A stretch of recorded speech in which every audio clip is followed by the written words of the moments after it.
আমার ছেলে মাদ্রাসায় পড়ে, কিন্তু মাঝে মধ্যে ঘুমের মধ্যে দিনে অথবা রাতে বিছানা পেশাব করে দেয়। ও বলতে পারে না এর জন্য কি কোনো আমল আছে কিনা। ওর বয়স 9 বছর। ভাই, প্রথমত বাচ্চাদের এই সমস্যাটা বেশি হয়, তারা ঘুমের মধ্যে পেশাব করে দেয়, বিছানা পেশাব করে দেয়। এটার শারীরিক সমস্যা, সেখান থেকে সমস্যা হয় অনেক ক্ষেত্রে।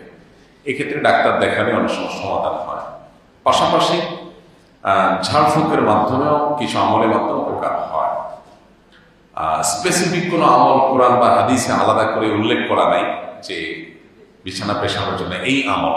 তবে ঝাড়ফুঁককারীরা, তারপরে রাগীরা, এই বিষয়ে যারা এক্সপার্ট আছেন তারা বিভিন্ন রকমের আমল সাজেশন করেন যে আমল করা যেতে পারে।